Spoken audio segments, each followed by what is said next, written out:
Et nous sommes de retour au plateau pour la dernière partie de cette émission. Nous abordons notre quatrième sujet. Nous parlons à présent du Togo. L'effondrement d'une passerelle piétonne fait 8 morts. La scène s'est déroulée ce vendredi 13 décembre 2024 à Gouezongo, où un camion semi-remorque transportant une citerne de gaz surdimensionnée en circulant dans le sens sud-nord a percuté la plateforme supérieure de la passerelle piétonne d'Agouezongo. En s'effondrant sur la chaussée, la plateforme a écrasé le camion donc semi-remorque lui-même, ainsi qu'une voiture, 2 tricycles affectés au transport de personnes, tous roulant dans le même sens. Le bilan établi fait état de 8 morts et de 3 blessés graves qui sont transportés dans les centres de santé. La scène a retenu l'attention à Lomé ce vendredi. La circulation sur la nationale numéro 1 a été temporairement perturbée par cet effondrement de la plateforme supérieure de la passerelle piétonne à Gouezongo. Nous en parlons avec nos invités. Je commence par vous, Adam Adronou. Après les faits, plusieurs commentaires, plusieurs réactions. Que s'est-il réellement passé et quelles réflexions cela vous inspire-t-il? D'abord, permettez, et avant d'aborder le sujet, que nous ayons une mémoire particulière à toutes ces victimes-là en cette fin d'année. C'est vrai que c'est triste. Après quelques mois, je pense que c'est 2 mois, l'effondrement d'un immeuble qui avait également causé des morts, que le Togo se retrouve également avec l'effondrement d'un immeuble également, même si cet immeuble-là est beaucoup plus immeuble consacré donc à la circulation. C'est vrai, après ce drame, de toutes les façons, vous constaterez que chacun y va de son commentaire avant même la sortie de ce communiqué du ministre, pour situer en tout cas l'opinion sur les victimes que l'on a eues. Mais ce qui est important, c'est véritablement donc d'expliquer ce qui a lieu. Parce que tout de suite on accuse, voilà, c'est pas contrôlé, la corruption est passée par là, etc. Les chantiers qui sont donc confiés aux entreprises étrangères, aux grandes dames des entreprises locales qui sont là et ne frottent que les mains, qui devraient donc faire de la richesse, etc. Mais ce qui est important, c'est que il faut retenir 2 éléments, notamment l'assemblage entre les piliers et les tabliers. Ici, le tablier, c'est la partie supérieure qui est posée sur le pilier.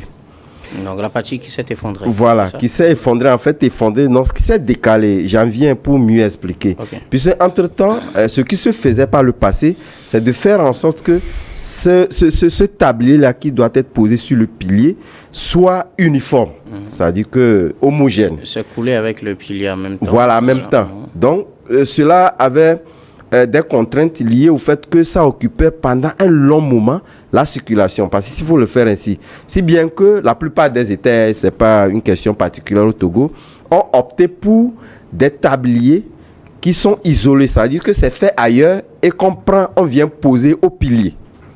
Et lorsque vous les voyez, puis après, vous quittez en tout cas ce passerelle d'Agouezongo, vous arrivez même au passerelle. Il y en a, c'est le même système. Voilà. Donc vous verrez véritablement que le tablier n'est pas en tout cas homogène avec le pilier, c'est en haut. Donc vous voyez donc la gabarit qui est il faut aussi le faire remarquer, le camion citerne était hors gabarit. Donc c'est son gabarit qui a heurté le tablier. Et dans le tablier, en fait ce n'est pas effondré, dans le tablier s'est dissocié du pilier et donc est tombé. Donc naturellement, c'est ce qui a causé donc l'accident. Donc voyez-vous, donc c'était ça, vous voyez partout, vous allez à Abidjan, partout c'est le même système.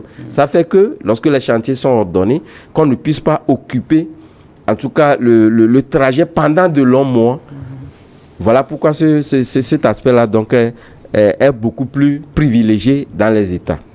Donc maintenant qu'à cela ne tienne, quelque part, c'est vrai qu'on peut se poser la question, interviennent la population, elle se pose la question, en réalité, est-ce que le chantier a suivi les normes qu'il faut, etc. Mais lorsque vous le voyez de toutes les façons, vous comprendrez qu'en réalité, la question n'est pas la question de la qualité du travail qui avait été fait, mais cet aspect de la chose, justement, voilà pourquoi il y a eu des campagnes. Pour vous, c'était inévitable, en fait. Non, ça pouvait être évité si réellement donc les transporteurs Oui. en tout cas, tenait compte du gabarit. Ok. Oui, c'est ce que je voulais dire. Voilà. Vu la situation, c'était Non, c'était inévitable. Puisque ici, le camion n'a pas heurté pour dire que voilà, plus de la question du ferraillage qui est posée, etc. Donc, il faut expliquer d'une manière simple ce qui en est. Et donc, il s'est dissocié. Donc, c'est comme une fille qui s'est dissociée, donc est tombée sur des gens et qui a causé cela. Ce n'est pas une question fondamentalement de la qualité de la chose qui est mal faite, etc., comme cela se dit. Alors, moi, j'ai une inquiétude. Oui. Quand vous voyez là où on a posé ce que vous appelez, comment vous l'appelez déjà? Oui, le tablier qui est posé sur la plateforme, c'est ça? Oui, qui est posé sur le pilier. Il y a des sortes de, je dirais, de garde-fous, ou en tout cas quelque chose qui permet de bloquer. Moi, je l'ai vu au Ghana. Il est passé où cet élément-là, ces rebords qui permettent de maintenir quand même le tablier sur le pilier, c'est ça, non? Non, oui, bien sûr. Ce rebord qui permet de maintenir le tablier sur le pilier, il est passé où? Parce que face au choc, c'est normalement ce qui devait retenir le tablier. Non, mais quand c'est expliqué comme ça, de toutes les façons, voyez-vous, lorsque vous allez sur les autres passerelles, bon, lorsque vous dites ce qui retient, en réalité, si le truc normalement devait avoir plus, en tout cas, des piliers qui sont beaucoup plus là, si bien que si ça se décollait du pilier, qu'on ne puisse pas aller directement vers l'effondrement. C'est ce qui pourrait être, en tout cas, souhaitable. Comme ça, on pourrait, d'une manière ou d'une autre, réajuster pour que cela ne cause pas ces dégâts que nous avons constatés. Mais nous parlons du gabarit. Ça veut dire plus le camion avançait, même si c'était même large, plus le camion avançait, le camion lui transportait dans sa circulation le tablier. Avec tout donc, de toutes les façons, que vous posez, quoi que vous posez, de toutes les façons, ça arrivera. Donc, l'essentiel, oui, c'est d'éviter en réalité. Moi, je pense que sur ces aspects-là, d'abord le contrôle du gabarit, comme je le disais, qui pouvait donc nous permettre d'éviter donc ce drame-là. Mais au-delà de tout, est-ce que avec ce drame-là, faudrait-il privilégier donc des tabliers, des piliers homogènes pour bloquer la circulation? Je pense que c'est ce à quoi on devait donc tourner, qui était souhaitable pour éviter à ce que, à défaut de contrôler la gabarit, d'arriver donc à ces drames-là. Je pense que, en tout cas, ça appartient quand même au maître d'ouvrage de pouvoir voir ce qui est faisable pour quand même prévenir la population de ces drames-là. Pour vous, donc, le maître d'ouvrage, l'entreprise qui a eu le marché n'est pas en réalité responsable? Non, parce que de toutes les façons, le schéma... Le travail a été bien fait. Non, le schéma avait bien indiqué que voilà ce qui va être fait. C'était pas quand même nouveau, c'était pas nouveau. Non, je me dis, non, il y a des réflexions qui peuvent être mûries pour arriver à voir ce qui est faisable, ce qui est... pour éviter en tout cas ce que ces drames-là. Donc moi je dis la qualité, oui, parce que moi j'ai posé des questions, la qualité en tout cas de l'ouvrage n'est pas mise en cause, mais c'est cet aspect-là qui a causé, voilà, donc la qualité, c'est justement la qualité de l'ouvrage n'est pas mise en cause. Merci beaucoup à vous, Adam. Je ne sais pas si Gabin est du même avis. Voilà, un camion citerne qui cogne, disons-le comme ça, un pont, disons-le comme ça aussi, et puis cela s'effondre et ça fait 8 morts. C'est tellement triste. C'est tellement triste que on en vient là, on en arrive là, que les gens perdent la vie comme ça, par inattention, par négligence au niveau même des travaux. Ce qui se passe actuellement, c'est un problème de sécurité routière. Cette voie-là, la voie d'Aguazongo, c'est une route internationale. Ouais, c'est la seule d'ailleurs qui dessert les pays de l'Interland. Donc, quand on veut construire quelque chose sur cette route-là, il faut prendre toutes les mesures. Il faut faire des prévisions. On ne peut pas mettre une passerelle piétonne de 5,5 mètres sur cette route quand on sait très bien que pratiquement tous les camions d'un certain nombre de gabarits passe par là, venant du Burkina, du Niger et autres d'autres pays. Que le pont, hein, ce qu'on appelle généralement l'échangeur, c'est la même hauteur. C'est la même hauteur. Et jamais on a vu un camion cogner ça quand même, hein, Gabin. Jamais. Est-ce qu'il ne faut pas nuancer aussi? Non, c'est la hauteur qui pose problème. Non, vous savez, on ne peut pas faire quelque chose, construire un pont sur peut-être 5 ans, ou bien 10 ans, ou bien parce qu'on se dit que bon, il n'y aura rien et tout ça. Parce que quand vous prenez l'échangeur dont on parle, ben, la plupart du temps, les camions qui viennent du nord, ils ne passent pas sous l'échangeur. Hein. Ils dévient parce qu'ils ne passent pas le contournement. Oui. Donc aujourd'hui, moi, ce que j'ai vu la dernière fois, hier encore, j'étais passé par là pour aller vers Abobo, c'était de l'émoi. On ne peut pas faire ce genre de choses. Pour moi, la qualité de l'ouvrage est à questionner. Qualité à quel Parce que imaginons que ce soit la hauteur ou même tous les aspects de la tous les aspects, je pense que l'État doit auditionner ce qui a été construit là-bas et même toutes les autres passerelles qui ont été construites. On doit procéder à l'audit de ces passerelles-là. Parce que moi, ce que j'ai vu, je me suis dit, donc si jamais ce camion-là, le citerne, qui est normalement fait en tôle, cogne un fer ou bien un béton armé, et puis le béton armé tombe, ça pose problème. À un moment donné, je pense que nous devons nous questionner sur un certain nombre d'aspects. Peut-être qu'ils se sont dit, bon, comme ce sont des piétons qui vont passer dessus, il n'y a pas trop de mesures à prendre, pas que trop... ça passe au-dessus du nouveau. Mais posons la question à un moment donné, Guillaume, il peut y avoir une petite secousse. Ça arrive partout. Ouais. Ça va tomber sur les gens. Ce camion-là peut ne pas passer, mais quand il y aura une petite secousse seulement, cette passerelle va tomber sur les gens. Ça va créer des dégâts. Quelles sont les mesures qu'on a prises pour que quand il y aura secousse, ou bien quand il y aura un vent violent, que ça ne puisse pas tomber sur les gens? Parce qu'à un moment donné, quand on fait des piliers, qu'on place même, comment tu appelles là, le tablier sur les pieds droits et autres là, on fait des accroches pour que ça puisse rester. Quand je parlais de garde-fous. Voilà. Moi, j'ai vu ça au Ghana. Quand tu vois les garde-fous qui sont au Ghana, te dis ça ne peut pas tomber. C'est impossible que ça tombe. Avant, eux, ce qu'ils ont fait sur leur moto, eux, là, c'est ils ont coulé directement avec c'est ce que voilà. Mais ce qu'ils font sur d'autres routes, bon, j'ai juste vu 2-3, c'est la même chose, hein. Mais quand tu vois comment c'est imposant, mais un camion, un citerne avec du tôle ne peut pas toucher ça et puis ça va tomber. Et puis, quand tu touches même certains débris, ça s'effrite. Quand tu vois les barres de fer qui sont dans ce tablier-là, moi, je me questionne. Ça, ce n'est pas du béton armé. Quand on parle de béton armé, mais même quand le fer touche, le fer même rompt. On peut questionner quand même la responsabilité du chauffeur. C'est tout à fait normal. On va y arriver tout à l'heure. Puisque vous avez attaqué le premier point, on va le terminer. Mais je pense que la qualité de cet ouvrage-là est véritablement questionnée.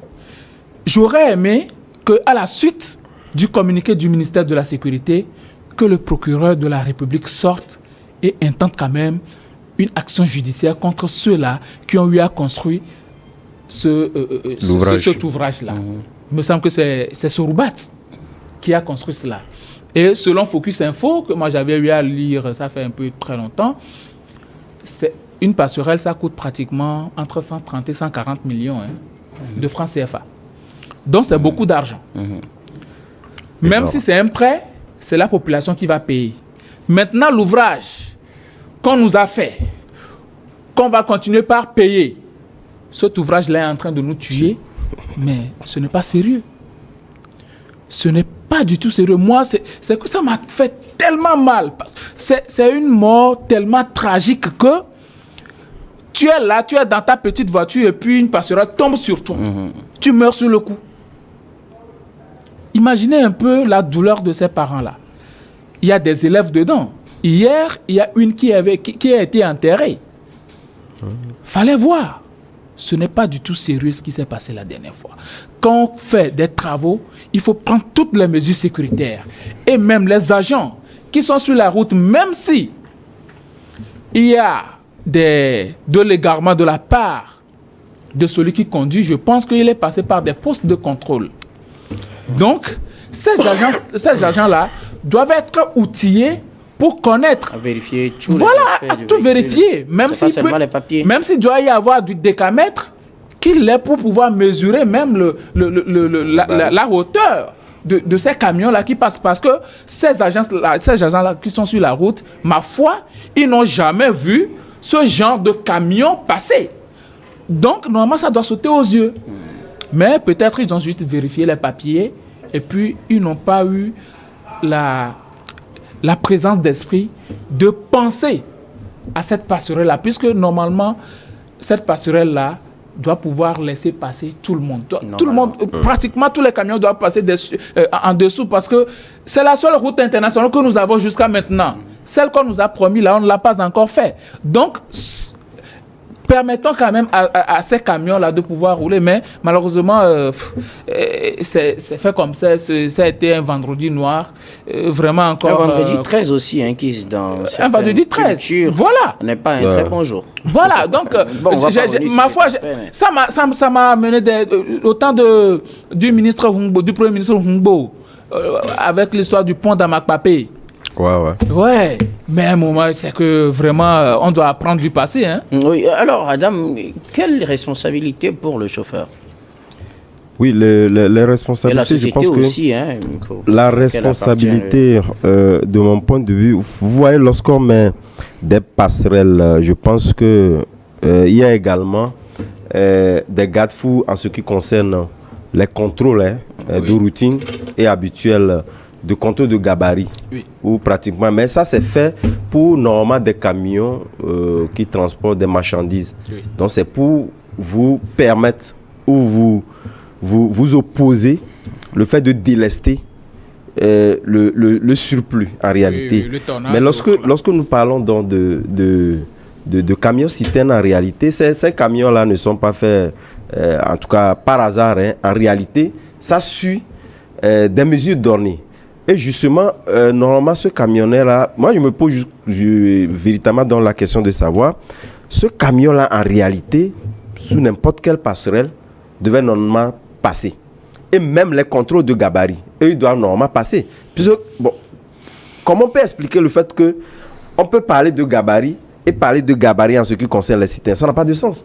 Bon, lorsque le camion... Peut-être, bon, j'ai pas véritablement contrôlé au niveau de ce pont-là, si réellement on avait mis, en tout cas, des trucs qu'on met pour contrôler le gabarit. Si normalement le chauffeur, en réalité, je pense que la responsabilité du chauffeur est véritablement engagée. Puisque être chauffeur, c'est anticiper. C'est voir de loin le mal et donc pour prévenir. Voilà, c'est comme ça le chauffeur. Donc, normalement, en venant directement, tu sais à peu près. Tu peux, voilà, à quelle hauteur tu es, si ça peut passer. J'estime que ça doit être un camion étranger, si je ne me trompe, parce que de toutes les façons, si un camion togolais, c'est pas sa première fois de passer par là. Soit il y a eu un problème, on ne peut pas le dire également que voilà. En tout cas, ce n'est pas des passerelles mobiles de toutes les façons. Le communiqué a dit que c'est un camion surdimensionné. Peut-être que. Oui, c'est ce que je dis. Donc ça vous a dit quelque part que c'est sa première sortie aussi. Peut-être que c'est sa première sortie, on ne sait jamais. Mais bon, on attend d'avoir les autres éléments complémentaires. Si dimensionné, en tout cas, moi, ça m'étonnerait. Puisque c'est ce qui est dit dans le communiqué officiel. Bon, de toutes les façons. Oui, ce communiqué-là, de toutes les façons, nous allons l'analyser à fond. Puis on ne peut pas comprendre un camion. Comme je l'ai dit tantôt, les gabarits sont mis pour contrôler les transports de marchandises pour ester et pour délester le surplus. Mais comment on peut comprendre qu'un camion qui suit des noms, parce que les camions ne sont pas des grandes entreprises, vous allez la SSL ou bien la STE qui contrôle ces camions, on ne permet pas quand même à n'importe quel camion, ça a des litrates donnés, mais ça veut dire que c'est la première fois, comme je le dis, que ce camion-là passe par là. Mais sûr, il faudrait quand même que la responsabilité du chauffeur hautement engagé, parce qu'il n'a pas été dans l'anticipation comme un vrai chauffeur, on peut l'appeler un chauffeur. Malheureusement, Gabin, autre responsabilité à part l'entreprise, à qui aussi faut-il, de qui faut-il dégager aussi la responsabilité dans ce drame? Oui, on peut aussi parler du chauffeur, comme vient de le dire Adam.